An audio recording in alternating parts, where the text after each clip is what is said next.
Nosotros somos el equipo 5, el cual está conformado por Ángel Juan Ponce, Héctor Copto Ramírez, José Alberto Cruz Gallegos, Brian Raúl Vázquez Nesme y su servidora María Fernanda Lazares Mata. Les vamos a hablar sobre los temas de la unidad 6 de sistemas operativos.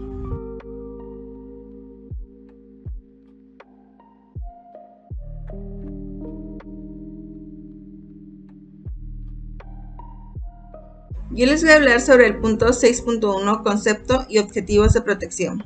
La protección es un mecanismo de control de acceso de los programas, procesos o usuarios al sistema o recursos. Hay importantes razones para proveer protección.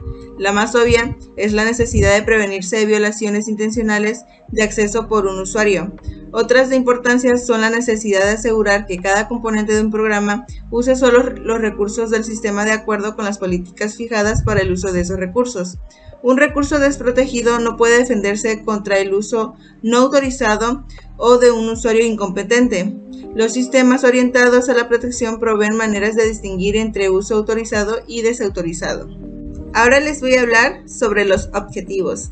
El primero es que inicialmente protección del sistema operativo frente a usuarios poco confiables. El segundo nos dice que el control para que cada componente activo de un proceso solo pueda acceder a los recursos especificados y solo en forma congruente con la política establecida. El tercero dice que la mejora de la protección implica también una mejora de la seguridad. El cuarto nos dice que las políticas de uso se establecen por el hardware, por el administrador y por el usuario propietario del recurso. El objetivo número 5 nos habla del principio de separación entre mecanismo y política. El mecanismo es con qué elementos se realiza la protección y la política es el conjunto de decisiones que se toman para especificar cómo se usan esos elementos de protección. El objetivo número 6 nos habla sobre que la política puede variar dependiendo de la aplicación y lo largo del tiempo. El objetivo número 7 es que la protección no solo es cuestión del administrador, sino también del usuario. Y por último, el objetivo número 8 habla de que el sistema de protección debe distinguir entre usos autorizados y no autorizados, especificar el tipo de control de acceso impuesto y proveer medios para el aseguramiento de la protección. Hola, 6.2. Funciones del sistema de protección. Funciones del sistema de protección. Control de acceso que hace referencia a las características de seguridad que controlan quien puede obtener acceso a los recursos de un sistema operativo. Las aplicaciones llaman a la función de control de accesos para establecer quién puede obtener acceso a los recursos específicos o controlar el acceso a los recursos proporcionados por la aplicación. Un sistema de protección deberá tener la flexibilidad suficiente para poder imponer una diversidad de políticas y mecanismos. Existen varios mecanismos que pueden usarse para asegurar los archivos, segmentos de memoria, CPU y otros recursos administrados por el sistema operativo. Por ejemplo, el diccionamiento de memoria asegura que unos procesos puedan ejecutarse solo dentro de sus propios espacios de dirección. El timer asegura que los procesos no obtengan el control de la CPU en forma indefinida. La protección se refiere a los mecanismos para controlar el acceso de programas, procesos o usuarios a los recursos definidos por un sistema de comunicación. Seguridad en la serie de problemas relativos asegura la integridad del sistema y sus datos. Uno de los ejemplos más comunes y cotidianos de las funciones del sistema de protección es en los celulares. Cuando descargas una aplicación, la aplicación te pide dichas normas o dichos procedimientos para poder funcionar de manera óptima. Llámese tu posición, la galería, los contactos, y un ejemplo muy claro vendría siendo WhatsApp, Facebook, Twitter, etc., ¿no?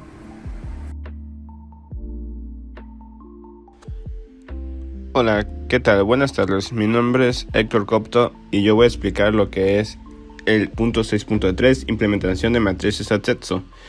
los cuales abarcan los temas de dominio y protección, matriz de acceso, implementación de la matriz de acceso, lista de acceso para objetos y lista de capacidades. Bueno, como concepto podemos decir que la implementación de matrices de acceso son los derechos de acceso que definen qué acceso tienen varios sujetos sobre varios objetos, los sujetos que acceden a los objetos. Los objetos son entidades que contienen información. Los objetos pueden ser concretos o abstractos. Un ejemplo de estos es que de los concretos son discos, cintas, procesadores, almacenamientos, etc. Mientras que los abstractos pueden ser estructuras de datos, de procesos, etc. Los objetos están protegidos contra los sujetos. Las autorizaciones a un sistema se conceden a los sujetos. Son los que sujetos pueden ser variados entre entidades. Un ejemplo de esto son los usuarios, procesos, programas y otras entidades. Los derechos de acceso más comunes son acceso de lectura, acceso de escritura, acceso de ejecución. Una forma de implementación es mediante una matriz de control de acceso, los cuales pueden ser filas para los sujetos, columnas para los objetos, celdas de la matriz para que la matriz tenga los derechos de acceso que un usuario tiene a un objeto. Una matriz de control de acceso debe ser muy celosamente protegida por el COS. Dominios de protección. Un sistema de cómputo contiene muchos objetos que necesitan protección. Estos objetos pueden ser el hardware de la CPU, los segmentos de memoria, terminales, unidades de disco o impresoras, o bien pues del software como los del procesador, archivo, bases de datos o semáforos. Cada objeto tiene un único nombre mediante el cual se le hace la referencia y un conjunto de operaciones que se puede realizar en el read-write, que son operaciones adecuadas para un archivo. Up y down tienen un sentido en un semáforo. Es evidente que se necesita una vía para prohibir el acceso a los procesos, a los objetos a los que no tienen permitido dicho acceso. Además, este mecanismo debe posibilitar la restricción de los procesos de un subconjunto de operaciones legales en caso necesario. Por ejemplo, pueden permitirse que el proceso lea archivos F, pero no escriba en él. Para tener una forma de analizar los distintos mecanismos de una protección, es conveniente presentar el concepto de dominio. Un dominio es un conjunto de parejas, objetos o derechos. Cada pareja determina un objeto y cierto subconjunto de las operaciones que se puede llevar a cabo en él. Un derecho es, en este contexto, el permiso para realizar alguna de las operaciones. Una pregunta importante en la forma en que el sistema lleva un registro de los objetos que pertenecen a un dominio dado, al menos una teoría. Uno puede imaginar una enorme matriz en la que los renglones son los dominios y en las que las columnas son los objetos. Cada cuadro contiene los derechos correspondientes al objeto en este dominio. Con esta matriz y el número de dominios activos, el sistema puede determinar si se permite el acceso de cierta forma a un objeto dado desde un dominio específico. Un dominio es un conjunto de parejas, objetos y derechos. Cada pareja determina cuál es un objeto, un subconjunto de operaciones que se puede llevar a cabo en él. Un derecho es el permiso para realizar alguna de las operaciones. Es posible que un objeto se encuentre en varios dominios con distintos derechos en cada dominio. Un proceso se ejecuta en alguno de los dominios de protección. Existe una colección de objetos a los que se puede tener acceso. Cada objeto tiene cierto conjunto de derechos.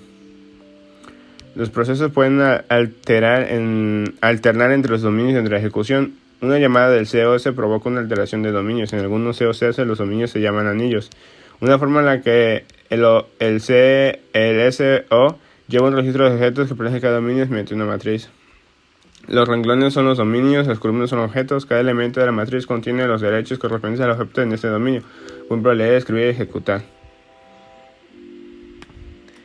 Ahora veremos lo que es la matriz de acceso. Una matriz de acceso es el modelo de protección del sistema que puede ver en forma abstracta como una matriz, la matriz del acceso.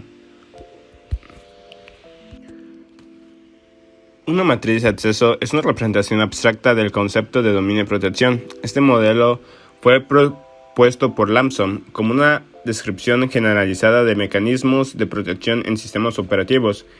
Es el modelo más utilizado, del que existen numerosas variaciones, especialmente en su implementación. Los elementos básicos del modelo son los siguientes. Sujeto. el cual es una entidad capaz de acceder a los objetos en general. El concepto de sujeto es equiparable con el de proceso. Cualquier usuario o aplicación consigue acceder en realidad a un objeto por medio de un proceso que representa al usuario o a la aplicación. Objeto: cualquier cuyo acceso debe controlarse. Como ejemplos incluyen los archivos, partes de archivos, programas y segmentos de memoria. Derecho de acceso: la manera en la que un sujeto accede a un objeto, por ejemplo, está leer, escribir y ejecutar. El modelo considera un conjunto de recursos denominados objetos cuyo acceso debe ser controlado y un conjunto de sujetos que acceden a dichos objetos. Existen también un conjunto de permisos de accesos que especifican los diferentes permisos que los sujetos pueden tener sobre los objetos, normalmente lectura, escritura, etc., aunque pueden ser diferentes en general dependiendo de las operaciones que pueden realizarse en el objeto. Se trata de especificar para cada pareja, sujeto-objeto, los permisos de acceso en que el sujeto tiene sobre el objeto. Esto representa mediante una matriz de acceso M que enfrenta a todos los sujetos con todos los objetos. Cada celda M se indican los permisos de acceso concretos que tiene el sujeto y sobre el sujeto J. En la figura 6.3.2 representa una matriz de acceso y la figura 6.3.3 una matriz de acceso derivada de la figura 6.3.1 de dominios de protección. El mecanismo de protección es la matriz de conjunto con todos los elementos que se han de añadir para que se cumpla de manera efectiva todas las restricciones de acceso a los objetos. La política consiste en decidir cómo rellenar las distintas celdas de la matriz. La MA permite implementar operaciones de cambio de dominio. El objeto sobre el que trabajamos es el dominio. Aparecen tantas columnas como dominios hay en el sistema. Las operaciones es la conmutación de un dominio a otro. También la MA es un objeto que se puede modificar. En este modo podemos definir tres operaciones. Copiar: derecho de acceso de una celda a otra dentro de la misma columna consiste en pasar el derecho de acceso a un objeto de un dominio que se le tiene a otro donde originalmente no lo tenía. Se señala con un asterisco. Copia ilimitada con propagación del propio derecho de copia. Copia limitada sin propagación, movimiento de derecho. Dueño: un proceso ejecutándose en un dominio se tiene derecho de dueño sobre un objeto que puede repartir cualquier derecho de un acceso de cualquier dominio para dicho objeto. Y por último, el control, que opera sobre los términos de dominio. Ejercer el control sobre un dominio implica que se puede quitar cualquier derecho sobre una fila de dominio. La MA tiene que ser protegida. Implementación de la matriz de acceso. La implementación de la matriz de acceso es una tabla sencilla global que almacena una lista de ternas, que dominio, objetos, permisos. Como el número de objetos y dominios es posiblemente muy grande, se debería guardar una memoria virtual, como se muestra en la figura 6.3.4. Por otro lado, tenemos la lista de acceso para objetos, ASL. Se expresa la MA por columnas, las cuales son dominio, permisos.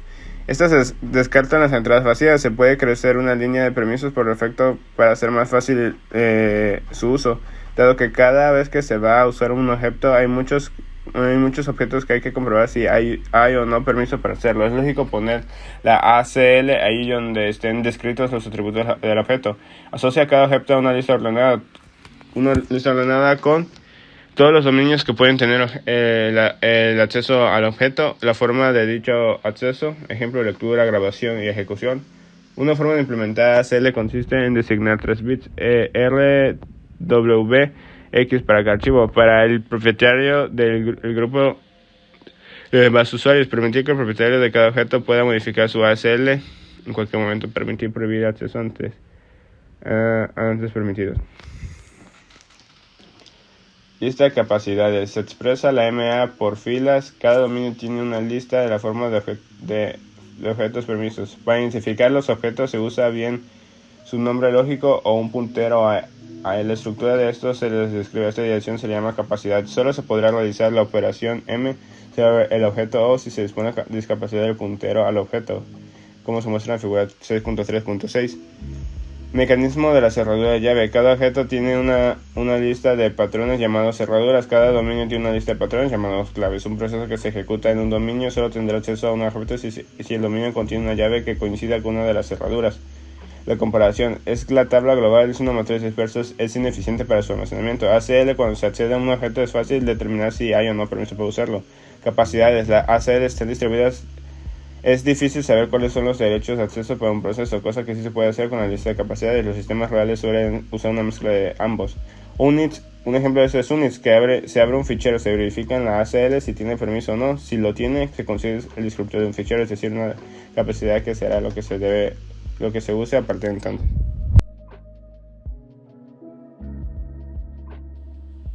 .4 Protección basada en el lenguaje, en el cual veremos las ventajas, diferencias y la protección en Java 2.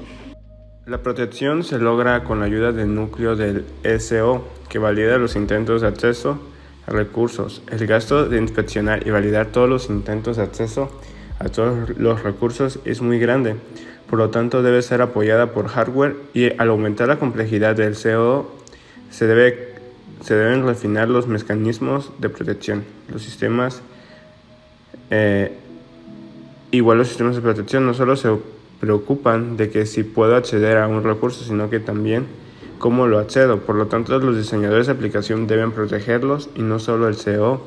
Los diseñadores de aplicación, mediante herramientas de los lenguajes de programación, pueden declarar la protección junto con la tipificación de los datos.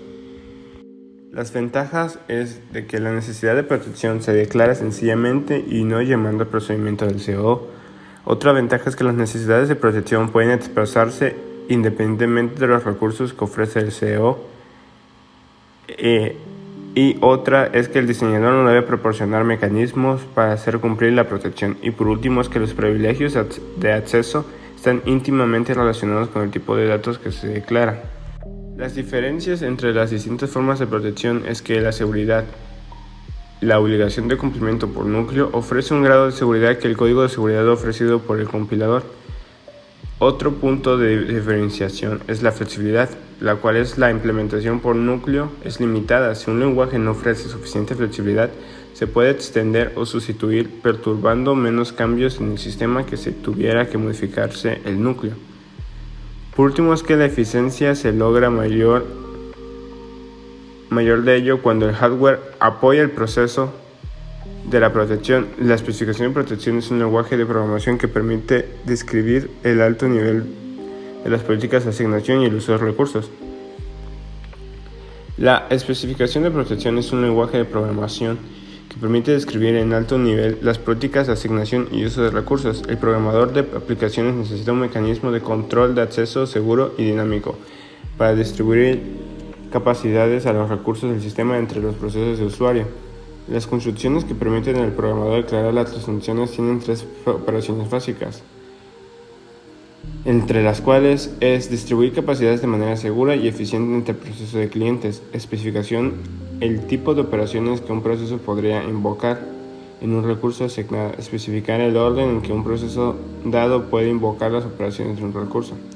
Las especificaciones de protección en un lenguaje de programación permiten la descripción de alto nivel de las políticas para la asignación y el uso de recursos, que la implementación del lenguaje puede proveer software para hacer cumplir la protección cuando no se pueda validar el hardware que está soportando.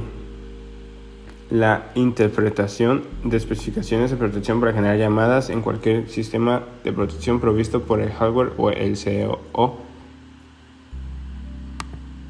La protección en Java 2. La protección en Java 2 maneja 4 conceptos principales, el cual es que la protección la maneja la máquina virtual JVM, y la JVM asigna un dominio de protección a una clase cuando la cargada, mientras que el dominio de protección indica qué operaciones puede y no puede realizar la clase. Y por último es que si se invoca un método de biblioteca y este realiza una operación privilegiada, se examina el stack para asegurar que la biblioteca pueda realizar la operación. La protección que se ofrece en los sistemas de computación existentes casi siempre se ha logrado con la ayuda del núcleo de un sistema operativo, que actúa como agente de seguridad que inspecciona y valida cada intento para acceder a un recurso protegido. Puesto que la validación de todos los accesos puede dar a pie a un gasto extra considerable, debemos apoyarla con hardware para reducir el costo de cada validación, o bien debemos aceptar que el diseñador del sistema podría inclinarse por sacrificar los objetivos de la protección. Es difícil satisfacer todos estos objetivos si los mecanismos de soporte con que se cuentan restringen la flexibilidad para implementar diversas políticas de protección. A medida que ha aumentado la complejidad de los sistemas operativos, sobre todo al tratar de ofrecer interfaces de más alto nivel con el usuario, los objetivos de la protección se han vuelto mucho más refinados. En esta refinación observamos que los diseños de los diseñadores de los sistemas de protección se han apoyado mucho en ideas que se originaron en los lenguajes de programación y especialmente en los conceptos de tipo de datos abstracto y objetos. Los sistemas de protección ahora se ocupan no solo de la identidad de un recurso al cual se intentan acceder, sino también de la naturaleza funcional de este acceso. En los sistemas de protección más nuevo, el interés de la función no se invocará, se extiende más allá de un conjunto de funciones definidas por el sistema, como los métodos de acceso a archivos estándar, para incluir funciones que también podrían ser definidas por el usuario. Las políticas para el uso de recursos también podrían variar dependiendo de la aplicación y podrían cambiar en el tiempo. Por estas razones, la protección ya no puede considerarse como un asunto que solo concierne al diseñador de un sistema operativo. También debe estar disponible como herramientas como que el diseñador de aplicaciones pueda usar para proteger los recursos de un subsistema de aplicación contra inversiones o errores. Aquí es donde los lenguajes de programación entran en escena. Especificar el control de acceso deseado a un recurso compartido en un sistema es hacer una declaración acerca del recurso. Este tipo de declaración se puede integrar en un lenguaje y mediante una extensión de su mecanismo de tipificación. Si se declara la protección conjunto a la tipificación de los datos, el diseño de cada subsistema puede especificar sus necesidades de protección y así debería darse directamente durante la redacción del programa y en el lenguaje en el que el programa mismo se expresa. Este enfoque tiene varias ventajas importantes, el cual son las necesidades de protección se declaran de forma sencilla una vez de programarse como una secuencia de llamadas o procedimientos en un sistema operativo. Las necesidades de protección pueden expresarse independientemente de los recursos que ofrezca un sistema operativo en particular. El diseñador de un subsistema no tiene que proporcionar los mecanismos para hacer cumplir la protección. Una notación declarativa es natural porque los privilegios de acceso están íntimamente relacionados con el concepto lingüístico de este tipo de datos. Hay diversas técnicas que una implementación del lenguaje de programación puede utilizar para hacer cumplir la protección, pero cualquiera de ellas deberá depender hasta cierto punto del grado de soporte de una máquina subyacente y un sistema operativo. ¿Qué ventajas relativas tiene entonces el cumplimiento basado exclusivo en un núcleo en comparación con el cumplimiento forzado en gran medida por un compilador? Bueno, es que la seguridad en la obligación de cumplimiento por un núcleo ofrece un mayor grado de seguridad del sistema de protección mismo que el que ofrece la generación de código de verificación de protección por un compilador. Es un esquema apoyado por compilador. La seguridad depende de lo correcto que sea el traductor en algún mecanismo subyacente de gestión de almacenamiento que proteja los segmentos desde los cuales se ejecuta el código compilador y, en última instancia, de la seguridad de los archivos desde que se carga el programa. Igual la flexibilidad, que en donde hay límites a la flexibilidad de un núcleo de protección para implementar una política definida por el usuario, aunque podría proporcionar recursos suficientes para que el sistema haga cumplir sus propias políticas. Con un lenguaje de programación se puede declarar la política de protección y hacerse cumplir según sea necesaria en una implementación. Eficiencia. Se logra que la eficiencia máxima cuando el hardware apoya directamente en cumplimiento de la protección en la medida en que se requiera el soporte de software. El cumplimiento basado en el lenguaje tiene la ventaja de que es posible verificar el cumplimiento del acceso estático fuera de línea en el momento de la compilación. En síntesis, la especificación de la protección en un lenguaje de programación permite describir un alto nivel de políticas de asignación y uso de recursos.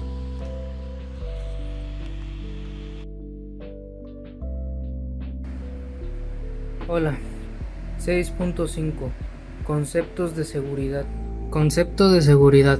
Los términos de seguridad y protección se utilizan en forma indistinta. Sin embargo, es útil hacer una distinción entre los problemas generales relativos a la garantía que los archivos no sean leídos o modificados por personas no autorizadas, lo que incluye aspectos técnicos, de administración, legales y políticos, por un lado, y los sistemas específicos del sistema operativo utilizados para proporcionar la seguridad por el otro.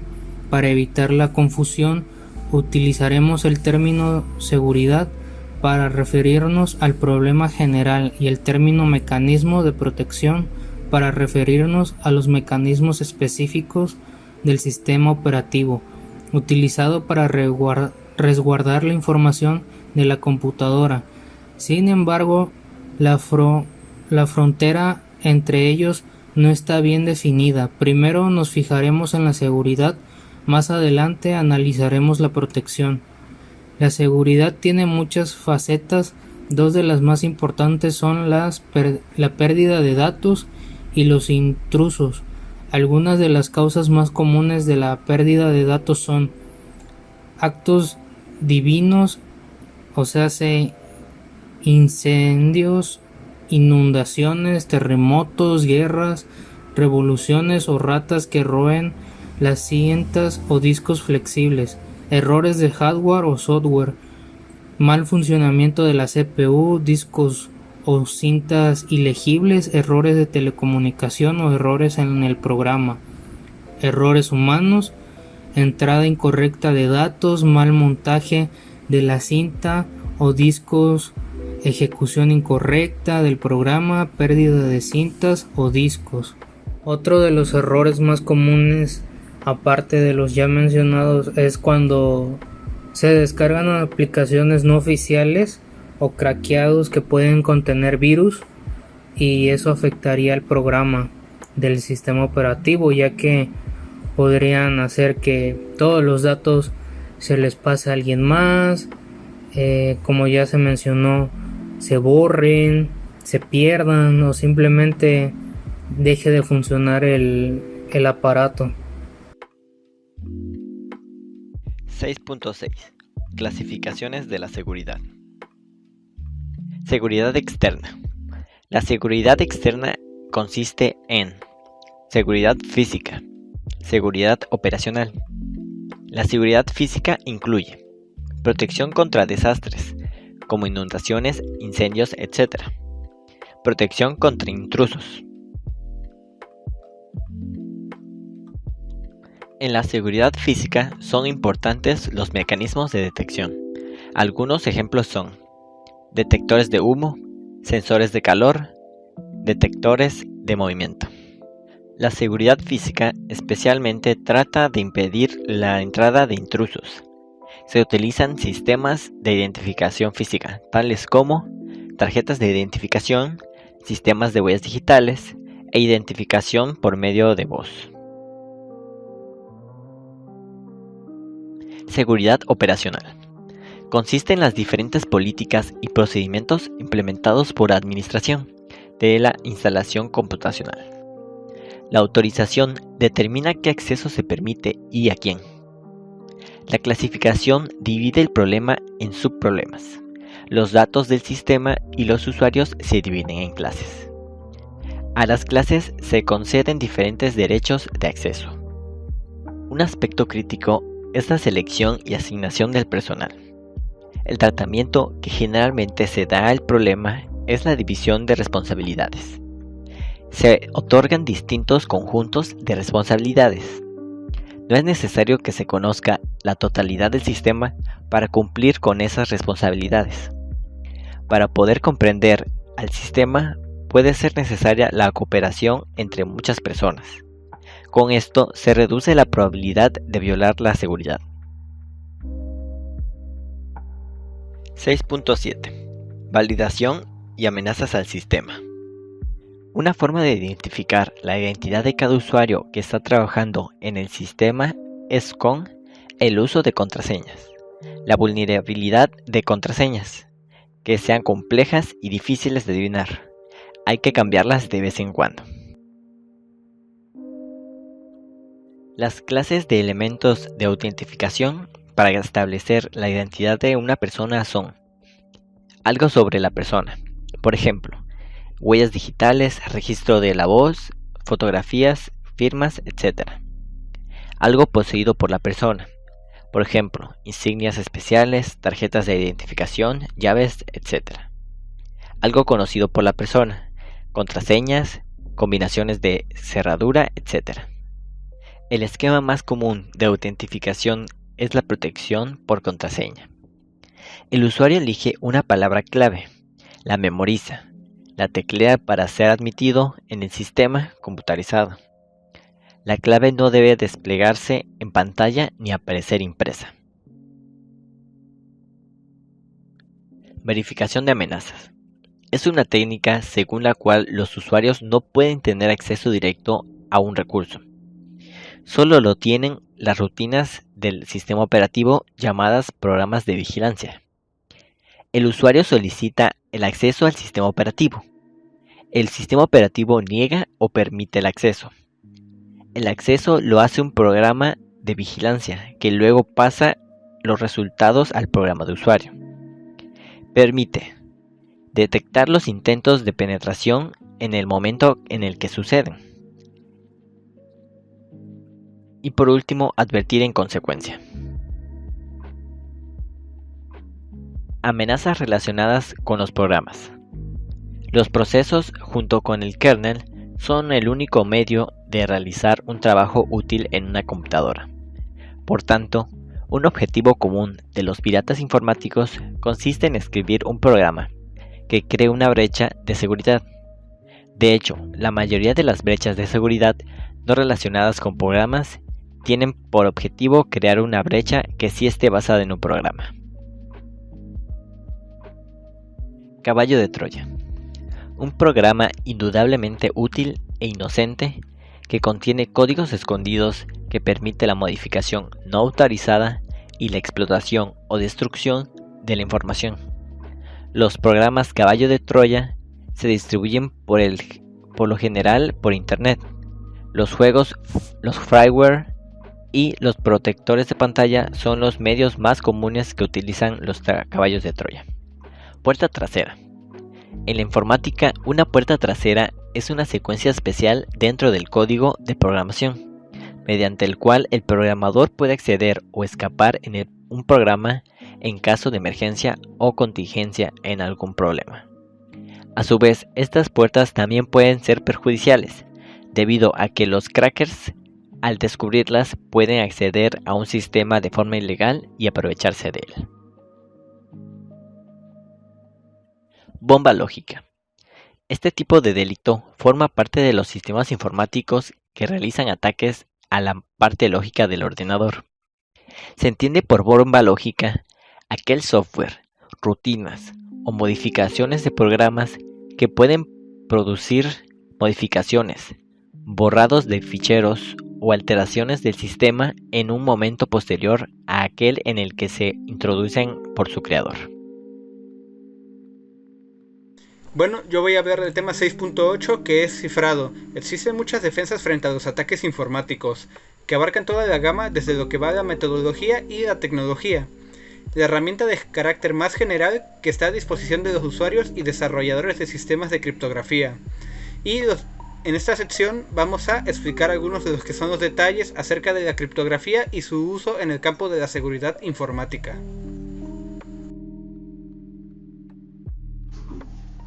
Sistema de privacidad criptográfico. En un sistema de privacidad criptográfico, el remitente desea transmitir cierto mensaje no cifrado a un receptor legítimo. La transmisión ocurre sobre un canal inseguro que asume ser monitoreado o grabado en una cinta por un intruso. El remitente pasa el texto a una unidad de encriptación que transforma el texto a un texto cifrado o criptograma. El mismo no es entendible por el intruso. El mensaje es transmitido entonces sobre un canal seguro. Al finalizar la recepción del texto cifrado, pasa a una unidad de descripción que regenera el texto. Criptoanálisis. ¿Qué es el criptoanálisis? Es el proceso de intentar regenerar el mensaje desde el texto cifrado pero sin conocimiento de las claves de encriptación. Esta es la tarea normal de los intrusos. Si el intruso o criptoanalista no puede determinar un mensaje desde el texto cifrado, o sea, sin la clave, entonces el sistema criptográfico es seguro.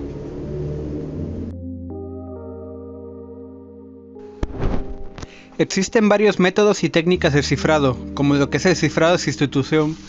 Este cifrado consiste en reemplazar una o más entidades, generalmente letras, de un mensaje por una o más entidades diferentes. Existen varios tipos de criptomonedas de sustitución, como lo que es la sustitución monoalfabética, que consiste en reemplazar cada una de las letras del mensaje por otra letra del alfabeto. También está la sustitución polialfabética. Esta consiste en utilizar una serie de cifrados monoalfabéticos que son reutilizados periódicamente. También existe la sustitución homófona. Hace posible que cada una de las letras del mensaje de texto plano se corresponda con un posible grupo de caracteres distintos. Y por último, la sustitución poligráfica, que consiste en reemplazar un grupo de caracteres en un mensaje por otro grupo de caracteres. Luego tenemos el cifrado de transposición. El método de cifrado de transposición consiste en reordenar datos para cifrarlos a fin de hacerlos ininteligibles. Esto puede significar, por ejemplo, reordenar los datos geométricamente para hacerlos visualmente inutilizables. También tenemos el cifrado simétrico. El cifrado simétrico, que también es conocido como cifrado de clave privada o cifrado de clave secreta, consiste en utilizar la misma clave para el cifrado y el descifrado. Este cifrado consiste en aplicar una operación o un algoritmo a los datos que se desea cifrar utilizando la clave privada para hacerlos ininteligibles. El algoritmo más simple, como un OR exclusivo, puede lograr un sistema prácticamente a prueba de falsificaciones. Cifrado asimétrico, también conocido como cifrado con clave pública, es un sistema asimétrico o criptosistema de clave pública cuyas claves se dan en pares, una clave pública para el cifrado y una clave secreta para el descifrado. En un sistema de cifrado con clave pública, los usuarios eligen una clave aleatoria que solo ellos conocen. Esta es la clave privada. A partir de esta clave automáticamente se deduce un algoritmo de la clave pública. Los usuarios intercambian esta clave pública mediante un canal no seguro. Autenticación. En términos de seguridad de redes de datos, se puede considerar uno de los tres fundamentales. Cada uno de ellos es de forma ordenada. Autenticación en la seguridad de ordenador. La autenticación es el proceso de intento de verificar la identidad digital del remitente de una comunicación como una petición para conectarse. El remitente siendo autenticado puede ser una persona que usa un ordenador o un programa del ordenador. En un web de confianza, autenticación es un modo de asegurar que los usuarios son quien ellos dicen que son, que el usuario que intenta realizar funciones en un sistema es de hecho el usuario que tiene la autorización para hacer así. Y por último tenemos el mecanismo general de autenticación.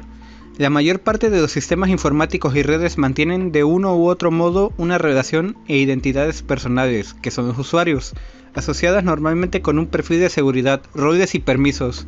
La autenticación de usuarios permite a estos asumir con una seguridad razonable que quien se está conectando es quien dice ser, para que luego las acciones se ejecuten en el sistema puedan ser referidas luego a esa identidad y aplicar los mecanismos de autorización y o autoría oportunos.